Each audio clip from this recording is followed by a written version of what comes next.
அடியார்களுக்கும் என் அன்பான வணக்கம். சகோதரர்களே, சகோதரிகளே, தோழர்களே, தோழிகளே, அடியார்களே, என் அன்பான பணிவான வணக்கம். எனக்குள் இருக்கின்றதும் அதே ஓங்காரம்தான், நம்மளை படைத்த ஓங்காரம்தான், அந்த ஆதிபராசக்தி தான், ஆதிசக்தி. ஆதி என்றால் முதல், சக்தி என்றால் சக்தி. அந்த ஆதிசக்தி, முதல் சக்தி, அதுதான் கடவுள். கடவுளின் பேர் என்ன என்றால், உண்மையான கடவுள், அதன் பேர் ஆதிசக்தி. ஆதி என்றால் முதல், சக்தி என்றால் சக்தி. முதல் சக்தி தான் நம்மளை படைத்தது. அந்த ஆதிசக்தி அனைத்து அணுக்களிலும் இருக்கின்றது. இந்த அகிலத்தின் அனைத்து அணுக்கள், கோடிக்கணக்கான அணுக்களிலே அந்த ஆதிசக்தி வசிக்கின்றது. உங்களுக்கெல்லாம் தெரியும் இல்லையா, இப்போல்லாம் அந்த ஆதிசக்தியை மின்சாரமாக பயன்படுத்துகிறாங்க. அந்த ஆதிசக்தினால தான் மின்சாரம், நமக்கு எலக்ட்ரிசிட்டி. அந்த ஆதிசக்தியை துஷ்பிரயோகம் கூட பண்ணுறாங்க. அதாவது நியூக்ளியர் பாம்ஸ் அது கூட பண்ணுறாங்க, முட்டாளுங்க. சரி, எனிவே, அணுவில் இருக்கின்றது சக்தி அல்லவா? அணுவில் என்ன இருக்கின்றது? அது ஒரு வெட்டவெளி. அணுவிலே ஒன்றுமே இல்லை. It is a nothing, it is a no thing. ஒன்றும் இல்லை. வேதாதிரி மகரிஷி ஐயா இந்த தத்துவத்தை சாதாரணமாக சொல்லியிருக்காரு. வேதாதிரி மகரிஷி ஐயா தத்துவ ஞானி. அவர் சொன்னது என்ன, நான் உங்களுக்கு விளக்குறேன். அவர் சொல்கிறது நான் விளக்குறேன்னா நான் யாருன்னு நீங்கள் தெரிஞ்சுக்கணும். என் பேர் ரவிகாந்த். பெங்களூர்லேருந்து வந்த உங்கள் சகோதரர், உங்கள் ஹெச்ஆர் மேனேஜர். அது நான் போட்டுக்கிற துணி, அவ்வளோதான். நான் செய்கிற தொழில் ஒரு துணி. ஹெச்ஆர் மேனேஜர்ன்றது ஒரு துணி. ஆமாம், அது நான் கிடையாது. நான் மனிதன், மனசாட்சி உள்ள மனிதன், அவ்வளோதான். ஹெச்ஆர் மேனேஜர்ன்றது போட்டுக்கிற துணி ஐயா. ஒரு 2 வருஷத்துக்கு முன்னால் பிஸ்னஸ் டெவலப்மெண்ட் மேனேஜர்ன்ற துணியை போட்டிருந்தேன். அதுக்கு முன்னால் பிபிஓ ப்ரொஃபஷனல்ன்ற துணியை போட்டிருந்தேன். சில மாதங்கள் கிட்டார் டீச்சர்ன்ற துணியும் போட்டிருந்தேன். ஆனால் அது நான் கிடையாது. நல்லா தெளிவாக புரிஞ்சுங்க பிரதர்ஸ் அண்ட் சிஸ்டர்ஸ், சகோதரர்களே, சகோதரிகளே, தோழர்களே, தோழிகளே, மூத்தவரே, சிறியவரே, ஓம்காரங்களே. நானும் ஓம்காரம், நீங்களும் ஓம்காரம் தான். நான் செய்கிற தொழில், நான் உடுத்திர ஆடை, நான் உடுத்திர ஆடை, அது நான் கிடையாது. நான் ஆன்மா, அது மட்டும்தான் நான். எந்த தொழிலாகட்டும், எந்த பதவியாகட்டும், அது அந்த பதவி நான் கிடையாது, தொழில் நான் கிடையாது. ஆன்மா என்பது தான் உண்மை. பணிவோடு வாழ வேண்டும், அறிவோடு வாழ வேண்டும். இதுதான் முதலறிவு. ஓகே. நான் படைக்கப்பட்டவன். இந்த இந்த பெரும் உலகிலே, இந்த அகிலத்திலே ஒரு சிறும் ஜீவி நான். ஒரு பூவை போல், ஒரு முல்லை போல், ஒரு சிறு ஜீவி, ஒரு புல்லை போல். முல்லை போலும் புல்லை போலும் நான் ஒரு சிறுஜீவியப்பா. நம்ம யாருன்னு முதல்ல தெரிஞ்சுக்கணும். நம்ம இந்த அகிலம் பெரிது. ஆனால் மானித ஜன்மம் அரிது. மானித ஜன்மம் அதி உத்தமமான ஜன்மம். அரிது. அறிவோடு தான் வாழ வேண்டும். இது உத்தமமான இந்த ஜன்மத்தை, மானித ஜன்மத்தை. புழுவும் இருக்கின்றது, பாம்பும் இருக்கின்றது, பூவும் மலரும் அனைத்துமே இருக்கின்றது. ஆனால் மானித ஜன்மத்தை நமக்கு கொடுத்துருக்குது அல்லவா அந்த ஆதிபராசக்தி. அறிவோடு தான் வாழ வேண்டும், ரசித்து வாழணும் ஐயா. செய்தியே அதுதான், இன்றைக்கி செய்தியே அதுதான்.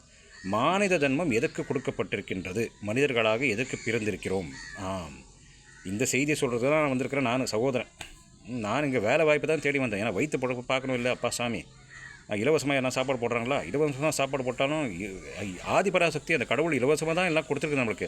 இப்போ நம்மளுக்கு சம்பாதிக்கிற கட்டாயம் சூழ்நிலை. அனைவருமே சம்பாரிச்சதும் சாப்பிடணும். இப்போ இதெல்லாம் உண்மை கிடையாதுயா.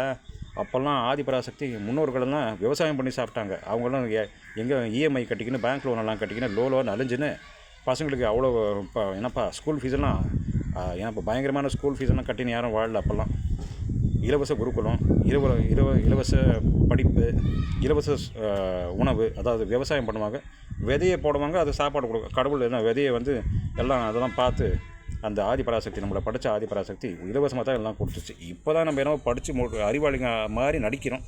அதாவது சம்பாதனை பண்ணணும். அது ஏதோ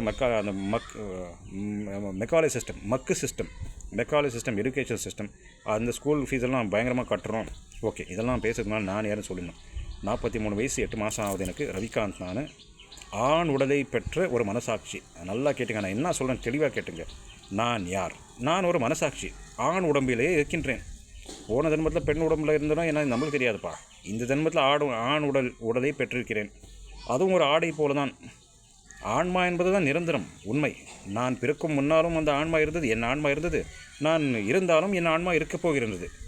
இப்போ போட்டுங்கிறது என்ன, ஆணுன்ற சட்டை போட்டுங்கிறையா. அது ஒரு 70 வருஷம் 80 வருஷம் அந்த சட்டை இருக்கும். அதுக்கப்புறம் போயிடும். அதுக்கு முன்னாலேயும் நான் சக்தியாக இருந்தேன், ஆன்மா சக்தியாக. அதுக்கு பின்பு நான் இந்த சட்டைக்கு இது அது இறந்த பிறக்கும், உடல் இறந்த பிறக்கும் நான் ஆன்மாவாக தான் இருக்க போகிறேன். அப்பவும் இருந்தேன், இப்பொழுதும் இருக்கிறேன், இருக்கப் போகிறேன். இதுதான் உண்மை.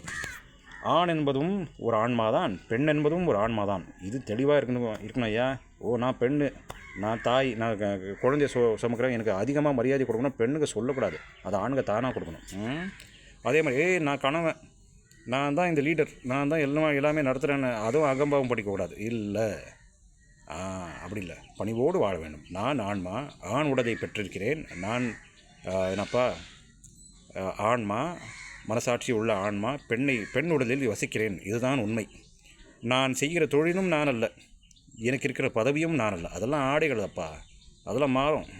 அதெல்லாம் பணிவு இருந்தால் அது இருக்கும், பணிவு இல்லைனா அது பறிக்கப்படும். அந்த பராசக்தி, ஆதி பராசக்தி கொடுப்பது தான் அனைத்துமே. அன்னமும் கொடுப்பது அதுதான், அன்னையை கொடுத்ததும் அதுதான், தந்தையை கொடுத்ததும் அதுதான். அன்னை கொடுத்த அன்னத்தில் அந்த ருசியை ரசிக்கிறதுக்கு சக்தி கொடுத்ததும் அந்த ஆதிபராசக்தி தான். அனைத்துமே ஆதிபராசக்தி தான் ஐயா. சரி, சுருக்கமாக சொல்கிறேன். இன்றைக்கி 6 நிமிஷம் ஆகிடுச்சு. பொறுப்பென்றால் என்ன? ஓகே, ஃபஸ்ட்டு இந்த மானிட தன்மை எதுக்கு கொடுத்துருக்குது கடவுள், அது தெரிஞ்சுக்கணும் ஐயா. அது தெரியாமல் நல்லா வாழ்ந்துருக்குறோம். 43 வயசு 8 மாதம் ஆகுது எனக்கு. ஆனால் அறிவோடு நான் வாழ்ந்தது 42 வயசு 11 மாதத்துல தான் முழு அறிவோடு வாழ்ந்தது. அதுக்கு முன்னால் மக்கள் இல்லை, அறிவு இருந்தது. ஆனால் அது குறைஞ்சபட்சம் அறிவையா. இந்த மெக்கானிக் சிஸ்டம் கொடுத்த அறிவு, அது அறிவே கிடையாது, இன்ஃபர்மேஷன். அந்த இன்ஃபர்மேஷன் வச்சுன்னு வாழ்ந்தேன் நான். உண்மையான அறிவை எனக்கு அந்த பிரம்ம ஞானம், அதாவது நானும் பிரம்மமும் ஒன்று என்று நான் அறிந்தது, உண்மையாக அறிந்தது 42 வயசு 11 மாதத்தில் அந்த திருநாளில் February 2ஆம் தேதி 25ஆம் ஆண்டு, அதாவது இந்த வருஷம் February அன்றைக்கி தான் இந்த பிரம்மமும் நானும் ஒன்றுன்னு அறிந்தேன். உண்மையா கண்ட ஒரு 2 சொட்டு தண்ணி. அன்றைக்கி வீட்டில் யாருமே இல்லை, நான் மட்டும் தனியாக இருக்கிறேன். எங்கள் அம்மா ஏதோ இந்த குரூப் மெடிடேஷன் பண்ணிட்டு ஹைதராபாத் போயிருக்காங்க. கான்ஹா சாந்திவனம், கூகுள் பண்ணுங்கள். கான்ஹா சாந்திவனம்னு ஒரு இடம் இருக்குது. என் குருநாதர், மரியாதைக்குரிய குருநாதர் கமலேஷ் டி பட்டேல், குஜராத்லேருந்து வந்தவர். அவர் இண்டஸ்ட்ரியலிஸ்ட். அவர் அந்த ஃபார்மசியெல்லாம் விட்டுட்டு செயின் ஆஃப் ஃபார்மசிஸ் நியூயார்க்கில் போய், இங்கேருந்து இந்தியாவிலேருந்து போய் நியூயார்க்கில் செயின் ஆஃப் ஃபார்மசிஸ் எஸ்டாப்ளிஷ் பண்ணார். அதையும் பார்த்துக்கின்னு இந்த ஆன்மீகத்தில் இருந்திருக்கிறாரு, ரெண்டுமே செஞ்சுன்னு இருந்திருக்காரு. ஒரு காலகட்டம் வந்தப்போ என்னப்பா அவர் குருநாதர் சொல்லிட்டார், இனிமேல் நீ தான் பிரசிடெண்ட்டாக இருப்பா. இந்த சகஜ மார்க்கம் என்ற ஒரு ஆர்கனைசேஷன் இருந்தது, அதை இவர் பிரசிடெண்ட் ஆன பிறகு heartfulness.orgன்னு மாற்றி வச்சார், பேரை மாற்றார். யூஎஸ்ஏலலாம் ஹார்ட்ஃபுல்னஸ் யூனிவர்சிட்டிலாம் இருக்குது. உலகத்தில் எல்லா இடத்துலையும் ஹார்ட்ஃபுல்னஸ் இருக்குது. அவர் தான் என் குருநாதர். அவர் பேர் கமலேஷ் டி பட்டேல், தாஜி என்று அழைக்கப்படுகிறார். பத்மபூஷன் அவார்டும் வாங்கியிருக்கிறார் பாரத் சர்க்காரில். இதுதான் அவரோட கதை. அவரோட சீடன் நான், பிரம்மஞானி நானும். ஏனென்றால் February 2ஆம் தேதி 25ஆம் ஆண்டு நானும் அந்த பிரம்ம ஞானத்தை பெற்றேன். அதுக்கு முன்னால் நானும் முழுமையாக அறிவில்லையா. இந்த மெக்கானிக் சிஸ்டம், அதாவது மக்கு சிஸ்டம் கொடுத்த இன்ஃபர்மேஷனை வச்சு ஏதோ அப்படி தத்துப்புட்டுன்னு ஏதோ வாழ்ந்துருக்கிறேன். இப்போ அறிவு வந்துடுச்சு. மானிட ஜன்மம் எதுக்காகன்னு சொல்கிறேன். பிரம்ம ஞானம் பெற்றவன் நான். சுருக்கமாக உங்களுக்கு புரிகிற மாதிரி சொல்கிறேன். மானிட ஜன்மம் கொடுக்கப்பட்டிருக்கிறது பெரிய உன்னதமான அரிதான ஜன்மம். அது ரசிக்கத்தான். மானிட ஜன்மம் கொடுத்துருக்கிறது ரசிக்க மட்டும்தான் ஐயா. இந்த பொறுப்பெல்லாம் எடுத்துக்கிறதுக்கு இல்லை. பொறுப்புன்னா என்ன நான் சொல்கிறேன், வரேன் அந்த விஷயத்துக்கு வரேன். ரசிக்கத்தான் இந்த மனித ஜன்மம் கொடுத்துருக்கிறது நம்மளுக்கு. உதாரணத்துக்கு இப்போ இந்த தேங்காய் மரம், என் பக்கத்தில் தேங்காய் மரம் இருக்குது. அது என்னத்துக்கு, அது என்ன பொறுப்பு எடுத்துனுக்குதா? இல்லை, ரசனையோடு இருக்குது அது. தேங்காய் மரம், நான் இஎம்ஐ கட்டணும், அது பண்ணணும், நான் இந்த குவார்ட்டரில் நான் ஒரு 30 தேங்காய் விடணும்யா அப்படின்னு டார்கெட்டெல்லாம் வச்சுருக்குது. இல்லை, இந்த வாரம் நான் ஒரு தேங்காய் உருவாக்கணும், இந்த குவார்ட்டரில் 30 தேங்காய் உருவாக்கணும் டார்கெட் வச்சுருக்கா. என்னோடய ஆனுவல் டர்ன் ஓவர் 300 தேங்காய் விடணும் என்ன வச்சுருக்குதா அது டார்கெட்? நோ, இல்லை. ரசனையோடு வாழ். என்னால் என்ன பண்ண முடியுமோ நான் பண்ணுறேன். சூரியன் இருக்குது, நம்மளை காப்பாற்றுற சூரியன். உண்மையாகவே மனிதர்களும் சூரியன் தான் கடவுள், நம்மளும் கடவுள் தான் ஐயா. அதுதான் self realisation is God realisation. அந்த சுவாமி விவேகானந்தா சொன்னார். அதுக்கு பொருள் என்னான்னு நான் February 2ஆம் தேதி 25ஆம் ஆண்டு புரிஞ்சுக்கினேன். அதாவது பிரம்மமும் நானும் ஒன்று தான் என்று அறிந்தால் மட்டும்தான் என் சகோதரர்களும் நானும் ஒன்று தான். ஆணும் கிடையாது, பெண்ணும் கிடையாது. நான் ஆண் உடம்பில் இருக்கின்றேன், பெண் உடம்பில் இருக்கின்றேன். நான் ஒரு ஆன்மாதான், எனக்கு மனசாட்சி உண்டு என்று நான் அறிந்தேன். ஆண் கிடையாது, பெண்ணு கிடையாதையா, அதெல்லாம் ஒரு ஃபங்க்ஷனாலிட்டி, அவ்வளோதான்.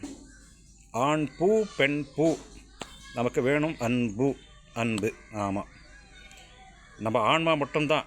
போன ஜென்மத்தில் நீ என்ன இருந்தால் உனக்கு தெரியுமா? பெண்ணாக கூட இருந்திருக்கலாம், ஆணாக கூட இருந்திருக்கலாம். உனக்கு தெரியுமா உனக்கு? நீ போய் பார்த்தியா ஞானக்கண்ணால்? இல்லை அதான் அந்த மூடி கிடைக்குதுயா ஞானக்கண்ணு. எனக்கும் 42 வருஷம் 13 மாதம் மூடி தான் கிடந்தது. அப்புறம் தெரிஞ்சிச்சு. யார் தெரிஞ்சது? கடவுள் தான் தெரிந்து விட்டது. எதுக்கு? உங்களுக்கெல்லாம் அந்த ஞானத்தை பகுதி கொடுத்துட்டு தான். பிரம்ம ஞானம் பெற்றவன் பிரம்ம ஞானி நான். அது இருக்கிறத சொல்லணும் தானே. அதுக்கு முன்னால் மக்கா தானே இருந்தேன். இதுக்கு மெக்காலே சிஸ்டம் எல்லாம் படித்தேன் நான். மெக்காலே சிஸ்டமோட படித்தவனா மக்குத்தாயா? அது ஜஸ்ட் இன்ஃபர்மேஷன் சிஸ்டம். அதனால் இன்டெலிஜென்ஸ், அதாவது அறிவு. அப்புறமா மெயின் ஞானம், அதெல்லாம் எதுவுமே ஞானமே கிடைக்கிறது இல்லை. அதில் மெயின் ஞானம்லாம் எங்கே? மெக்காலே சிஸ்டம் படித்தவனா மக்கு தான். All the people who have studied Macaulay system is a மக்கு. அவங்களால அறிவே இருக்காது. நானும் தான் படித்தேன். இந்த கோடிக்கணக்கான மக்கள், அதாவது இந்த பூமியில் வசிக்கின்றவரெல்லாம் மக்கள் தான். எங்கேயோ ஒன்று தான் தேர்ந்தெடுத்து அந்த ஆதி பராசக்தி இந்த வச்சுக்க அறிவுன்னு கொடுக்குது. எதுக்கு? பிறருக்கு பகிர்ந்து கொள்ள. நீங்களாம் எனக்கு இதெல்லாம் சொல்லுன்னு சொன்னீங்களா? இல்லை, நானாக சொல்கிறேன். இதுதான் பொறுப்பு. யாம் பெற்ற இன்பம் வையகம் பெற. இதுதான் என் பொறுப்பு. நீங்களாம் கேட்டிங்களா? நீங்களாம் ரவிகாந்த் எனக்கு சொல்லிக் கொடுன்னு கேட்டிங்களா? இல்லை. சகோதரனே, அன்பானவனே, நீ இதெல்லாம் என்கிட்ட பகிர்ந்து கொள்வா நீங்களாம் கேட்டிங்களா? இல்லை, நானாக சொல்கிறேன். இதுதான் பொறுப்பு. ரசனையோடு சொல்லணும். யாம் பெற்ற இன்பம் வையகம் பெற. எதுக்கு தாங்க சொல்லியிருக்கிறேன் உங்களுக்கு? இது பொறுப்போடு செஞ்சீங்கன்னா ஆனந்தமாக செய்கிறேன் நான். இது பொறுப்பே கிடையாது எனக்கு. இது ஒரு இன்பம். மீண்டும் சொல்லுகிறேன், வாழ்க்கை என்றால் மனித வாழ்க்கை எதுக்கு கொடுக்கப்பட்டிருக்கிறது? ரசிக்கத்தான். அதான் உதாரணம் சொன்னேன். இந்த தென்னை மரம் இங்கே இருக்குது. அதுக்கு நான் டார்கெட்டாக இருக்குது. Weekly target, quarterly target. 30 தேங்காய் ஒன்று 300 ஆனுவல் டர்ன் ஒரு 300 தேங்காய் பண்ணணும். இல்லை, நம்ம மாயில் சிக்கிருக்கிறோம். நம்ம ஓடினா தான் இப்போ நம்மளுக்கு வயிற்று பொழப்பே. ஓடலைன்னா ஒன்றும் கிடைக்காது. அந்த மாதிரி அது மாயை. இந்த மாயையிலேருந்து எல்லாம் எப்படி வெளியே வருதுன்னு தெரியும் எனக்கு. என்னை பற்றி தெரிஞ்சுக்கணும். இந்த மாயையிலேருந்து எப்படி வெளியே வருதுன்னு நிதானமாக சொல்கிறேன் நான். எனக்கு பணி கொடுத்த முதலாளிகளுக்கும், என் சகோதரர்கள், என் குழுவில் இருக்கின்ற என்னுடன் பணி செய்கிற அனைவருக்கும் என் பணிவான வணக்கம். ஏனென்றால் நீங்கள்லாம் இல்லைன்னா என்னால் வேலை செய்ய முடியாதையா? நீங்கள்லாம் உதவி பண்ணலன்னா என்னால் வேலை செய்ய முடியாது. என்னால் எல்லாம் பண்ண முடியுமா? இல்லை. என்னால் என் புத்தியை கொஞ்சம் யூஸ் பண்ண முடியும், அவ்வளோதான். உங்கள் உதவியெல்லாம் எல்லாமே நல்லா வேலையெல்லாம் செய்ய முடியாது. என்ன சொல்ல சில விஷயங்களை தான் புரிஞ்சுக்கணும். பிரம்மஞானத்தை பெற்று இதுதான் பிரம்மஞானம். மனுஷன் வாழ்க்கை எதுக்கு? அதுவே தெரியாமல் வாழ்ந்துருக்கிறோம். நம்மளாம் வாழ்ந்து தான் இருக்கிறவங்க. மனுஷன் வாழ்க்கை வெறும் ரசிக்கத்தான். டார்கெட் வச்சு ஓடுறதுக்கு இல்லை. அது மாயை. அந்த டார்கெட்டெல்லாம் நம்மளுக்கு வந்திருக்குது. இந்த ஃபஸ்ட்டு சம்பாரித்து நம்ம பிழைக்கணுன்றதே மாயை தான். அந்த மாயையில் எத்தனை வருஷமாக இருக்கிறோம்? நம்ம 400-500 வருஷமாக தான் இருந்திருக்கிறோம். அதுக்கு முன்னாலெல்லாம் டார்கெட்டெல்லாம் இல்லை. நம்மளுக்கு டார்கெட் இல்லை, இஎம்ஐ இல்லை, ஹோம் லோன் இல்லை, எதுவுமே இல்லையா? மார்ட்கேஜ் லோன் அதெல்லாம் எதுவும் இல்லை. எஜுகேஷன் லோனு அதெல்லாம் எதுவும் இல்லை. எல்லாம் இலவசம். ஒரு 500 வருஷமாக தான் எல்லாம் நம்மளுக்கு இலவசம் இல்லை. எல்லாமே நம்மளுக்கு ஓடினா தான் நம்மளுக்கு சம்பாரிச்சா தான் நம்மளுக்கு சோறுன்றது ஆயிடுச்சு. அது மாயை. 500 வருஷமாக தான் வந்துருக்கு. எப்போ பிரிட்டிஷர் வந்தான் பாருங்கள். ஃபஸ்ட்டு என்ன பண்ணால், நம்மளுக்கு இருக்கிற குருகுல சிஸ்டம், அதாவது நான் இப்போ கொடுத்தேன் ஞானம், அதாவது மானிட ஜன்மம் எதுக்கு அதுவே தெரியாமல் 500 வருஷமாக வாழ்ந்துருக்கிறோம் நம்ம. அதுக்கு முன்னால் தெரிஞ்சிருச்சு. ரசிக்கத்தான். இந்த தென்னை மரம் என்ன பண்ணுது? சூரியன் ஒளியை வாங்குது. ஒளியை வாங்கி அது ஜோலியை பண்ணுது. சூரியன் ஒளியை வாங்குது, ஜோலியை பண்ணுது. என்ன அதோட ஜோலி? நான் தென்னை மரம் ஆனந்தமாக தேங்காயை கொடுக்கிறேன். அவ்வளோதான். என் இலைகளை மனிதர்கள் பறித்து ஒரு அலங்காரத்துக்கும் வச்சுக்கிறாங்க, கல்யாணத்துக்கும் அதுதான் வச்சுக்கிறாங்க, கடைசியில் எடுத்துகிட்டு போகிறதுக்கும் அதுதான் யூஸ் பண்ணுறாங்க. ஒரு இந்த மூங்கிலும் இதையும் சேர்த்து தான் யூஸ் பண்ணுறாங்க. என்ன பண்ணுறது? எடுத்துன்னு போகிறதுக்கு. அதுக்கு பாடைன்னு சொல்லுவாங்க. அதெல்லாம் கொடுங்க, பரவாயில்ல. அதெல்லாம் உண்மைகள். நான் ஒரு தென்னை மரம். நான் கொடுக்குற தேங்காயை வைத்து தான் மனிதர்கள் தேங்காய்னையும் பயன்படுத்துகிறார். தேங்காய் சிப்ஸு என்ன? தேங்காய் சிப்ஸ் இல்லைப்பா, அது பனானா இல்லை. Okay, tongue slip, please forgive me. கொப்பரையும் வைத்துக் கொள்கிறார். இதை நான் ஆனந்தமாக செய்கிறேன். இதுதான் என் தர்மம். என் தர்மம் என்ன? ஆனந்தமாக நான் இருப்பது. நான் ஆனந்த நிலையில் இருந்தாலே, ஆரோக்கியமாக இருந்தாலே, நான் ஒரு படைக்கிற தேங்காய் மரமாய் மாறிவிடுகிறேன். நான் ஒன்றும் செய்ய வேண்டாம். ஆரோக்கியமாக சூரிய ஒளியை வாங்கின ஆரோக்கியமாக இருக்கணும், அவ்வளோதான். ஆரோக்கியமாக இருந்தாலே எனக்குள்ளேருந்து என்ன வர வேண்டுமோ அது வந்து விடுகிறது. எனக்கு ஒரு டார்கெட் வேண்டும் ஒன்றும் இல்லை, ஒரு குறிக்கோளும் ஒன்றும் இல்லை. ஆரோக்கியமாக வாழணும், ஆனந்தமாக வாழணும். ஏன் குறிக்கோளே அவ்வளோதான். தென்னை மரத்துக்கு தெரியுது நல்லா. ஏன் குறிக்கோள் என்ன? ஆரோக்கியமாக வாழணும், ஆனந்தமாக வாழணும், ரசனையோடு வாழணும். அவ்வளோதான் நான் பண்ணுறது. மீதி எனக்குள்ளேருந்து என்ன வரணுமோ படைப்பு, அது தானாக அந்த ஆதிபராசக்தி படைக்குது. ஏன் கடமை, ஏன் பொறுப்பு இவ்வளோதான். ரசனையோடு வாழணும், ஆரோக்கியமாக வாழணும், ஆனந்தமாக வாழணும். அது தேங்காய் மரத்துக்கு தெரியுது. அது ஆரோக்கியத்தை மெயின்டைன் பண்ணிக்குது. சூரியன் ஒளியை வாங்கினே இருக்குது. பூமியிலேருந்து நீரை வாங்குது. பஞ்சதத்துவத்தை வாங்கி உள்வாங்குது ஐயா. சூரிய ஒளியும் நீராகாரமும் பூமியிலேருந்து அவன் பூமியில் இருக்கிற அந்த உத்தமமான ரசாயன பொருட்களும் கெமிக்கல்ஸ், அதாவது ஃபர்டிலைசர்ஸ், அதெல்லாம் பூமியிலேருந்து எடுத்துக்குது. அதோட வேலை அவ்வளோதான். அது ஆரோக்கியத்துக்கு என்ன பண்ணுமோ அது ஆரோக்கியமாக இருக்கிறதுக்கு பொறுப்பு அது பண்ணிக்குது. நான் ஆரோக்கியமாக இருக்கிறேன், ஆனந்தமாக இருக்கிறேன், எனக்குள்ளேருந்து என்ன படைப்பு என்ன ரிசல்ட் வேணுமோ அது அந்த ஆதிபராசக்தி கடவுள் பார்த்துக்குது. எனக்கு டார்கெட் எல்லாம் கிடையாது. நான் ஆரோக்கியமாக ஆனந்தமாக இருக்கிறேன். தானாக எனக்குள்ள படைப்பு வெளியே வருது. The creativity comes out of people who are healthy and happy. உங்கள் பொறுப்பு என்ன? மீண்டும் சொல்லுகிறேன், மனித வாழ்க்கை என்றால் ரசனையோடு வாழத்தான் மனித வாழ்க்கை. அவ்வளோதான். நீங்கள் ரசனையோடு வாழுங்க, அவ்வளோதான். உங்களுக்குள்ளேருந்து என்ன வெளியே வரணும், உங்களுக்குள்ளேருந்து என்ன க்ரியேட்டிவிட்டி வெளியே வரணும், அதெல்லாம் வரையா, அதெல்லாம் தானாக வரும். நீங்களாம் கவலைப்பட வேண்டாம். You just maintain your health and your Joy, அவ்வளோதான். ஆரோக்கியமாக வாழணும். இன்று முதல் என்ன மாற்றிக்கொள்ள வேண்டும்? இந்த உடல் என்பது ஒரு அதி உத்தமமான உடல், எந்திரம், தெய்வீக உடல். இது கோவில் தான். இது உடல் என்பதே கோவில் தான். இதை அறிந்து வாழ்கிறேன். இந்த கோவிலை சுத்தமாக வைத்து கொள்ள வேண்டும். உடல் ஒரு ஆடை. உள்ளே இருக்கின்றது நான் ஆன்மா, ஒரு மனசாட்சி. மனசாட்சி என்றால் ரசனையோடு வாழ வேண்டும். ஒரு கடமை போல வாழ வேண்டாயா? தேங்காய் மரம் எப்படி வாழுது? கடமையாக செய்து இல்லை, ரசனையும். நான் ஆனந்தமாக இருக்கிற ஆரோக்கியமாக இருக்கிறேன்ப்பா. அந்த கடவுள் எனக்குள்ளேருந்து எத்தனை தேங்காயை படைக்கிறதோ அது எனக்கு தெரியாது.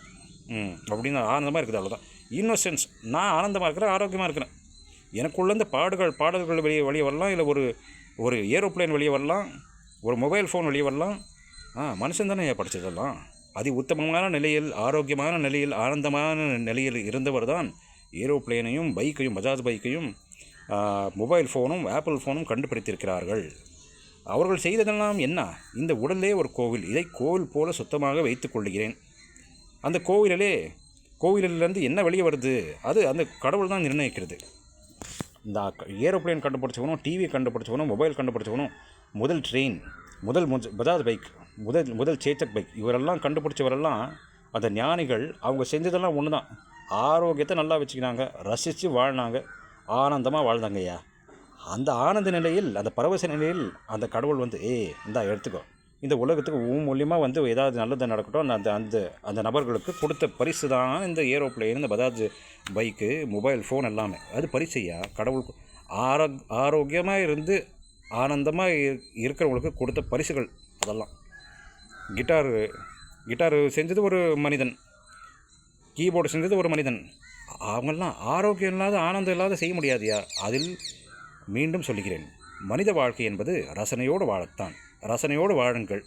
இந்த முதலில் இந்த ஒரு கோவில், இந்த உடலே ஒரு கோவில். இதை அழகாக தான் வைத்துக்கொள்ள வேண்டும், ஆரோக்கியமாக வைத்துக்கொள்ள வேண்டும் என்று அறிந்து வாழுங்கள். இன்று முதல் கடந்து விட்டது. நேற்று வரை என்ன நடந்ததோ அஞ்ஞானத்தில் அது கடந்து விட்டது, ஒன்றும் செய்ய முடியாது. இன்று முதல் நாம் அறிவுஜீவிகளாக ஆரோக்கியமாக ஆனந்தமாக வாழ வேண்டும். இதுதான் நம் பொறுப்பு. நம் உடலை, இந்த கோவில் போல இருக்கிற உடலை நாம் ஆரோக்கியமாக அதை வைத்து கொள்ள வேண்டும். இந்த தென்னமரம் போல ஆனந்தமாக இருக்கிறேன், ஆரோக்கியமாக இருக்கிறேன். எனக்கு டார்கெட்லாம் கிடையாது. ஃபஸ்ட்டு நான் ஆனந்தமாக இருக்கிறேன், ஆரோக்கியமாக இருக்கிறேன். ஆரோக்கியம் இருந்தால்தான் ஆனந்தம். முதலில் நம் உண்ணுகிற உணவுகள், இதில் வாழ்க்கை முறையை மாற்றிக்கொள்ள வேண்டும். நம்மாழ்வார் எப்படி வாழ்ந்தார், வேதாதிரி மகரிஷி ஐயா எப்படி வாழ்ந்தார், இதை படிங்க. நம்மாழ்வார் யார், வேதாதிரி மகரிஷி ஐயா யார், இவங்க 2 பேர் யார், எந்த மாதிரி வாழ்ந்தாங்க, எந்த மாதிரி உணவை உண்ணாங்க, இதை நீங்கள் கடைப்பிடிச்சால் நீங்களும் பிஸ்தா வாங்கலாம். இங்கே படைக்கப்பட்டிருக்கவங்களே எல்லாரும் பிஸ்தாங்க தான். எல்லாருக்கும் அறிவு இருக்குது. யாருக்குமே அறிவு இல்லைன்னு சொல்ல. ரகுமான் ஆனது, ஏஆர் ரஹ்மான் ஆனது அவருக்கு வாய்ப்பு கிடச்சிச்சு. மியூசிக் டைரக்டர் புள்ள அவர், அதுதான் அவர் ரஹ்மான் ஆட்டார். வாய்ப்பு கொடுத்தா நானும் ரஹ்மான் ஆவேன், நீங்களும் ரஹ்மான் ஆவீங்க. அவ்வளோதான் ஏன் வித்தியாசம், அவ்வளோதான். வாய்ப்பு கிடைத்தவர்கள் அவர் நம் கண்ணுக்கு தெரிகிறார். வாய்ப்பு கிடைக்காத எத்தனையோ பேர், அனைவரும் வாய்ப்பு கிடைக்காதவர் தான்.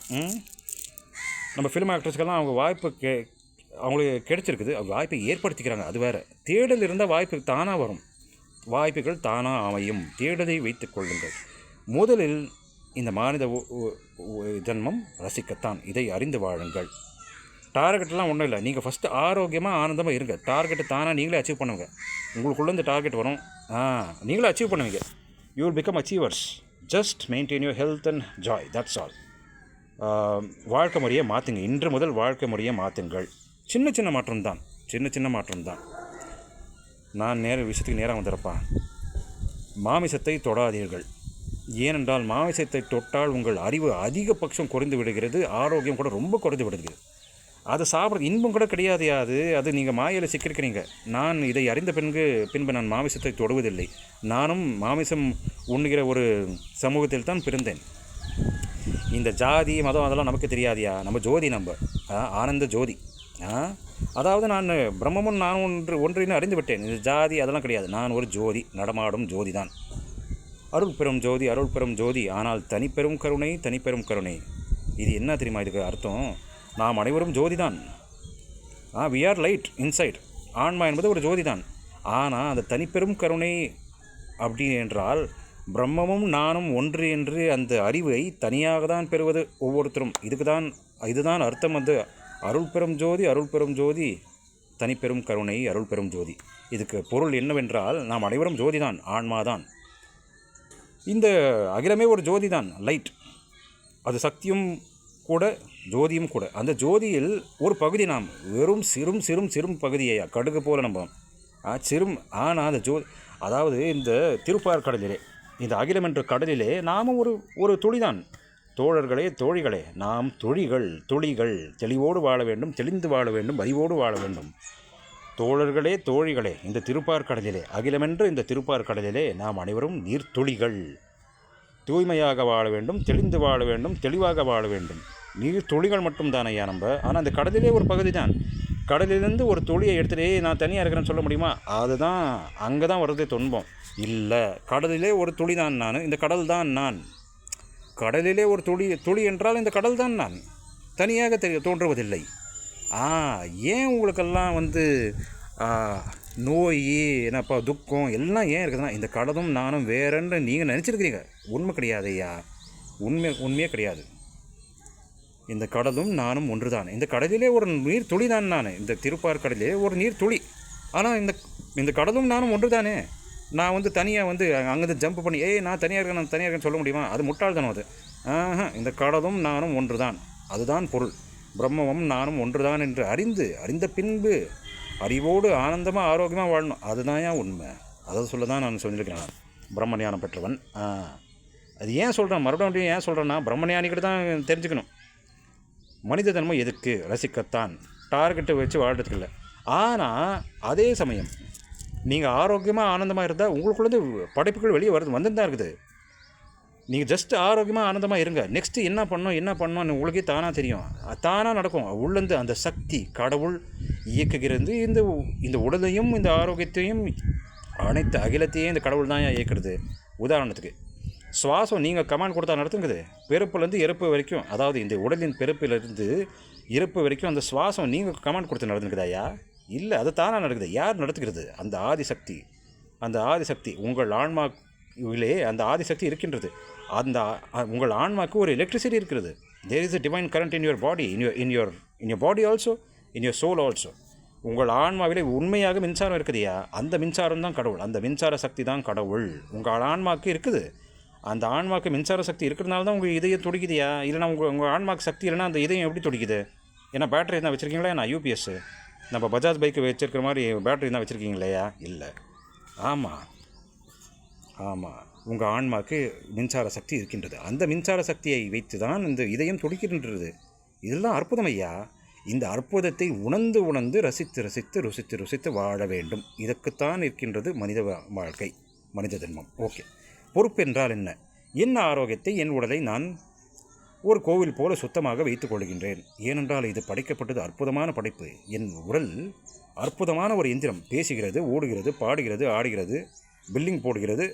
ஆமாம், பில்லிங் பண்ணுது, பஜாஜ் பைக்கை கண்டுபிடிக்குது, எல்லாமே பண்ணுதியா. நம்ம எம்டி போல் சிஇஓ, நம்ம எம்டி மாதிரியும் இருக்குது, நம்ம சர்வீஸ் பண்ணுற பாய்ஸ் மாதிரியும் இருக்குது. எல்லா விஷயமும் பண்ணுது. அற்புதமான எந்திரையா.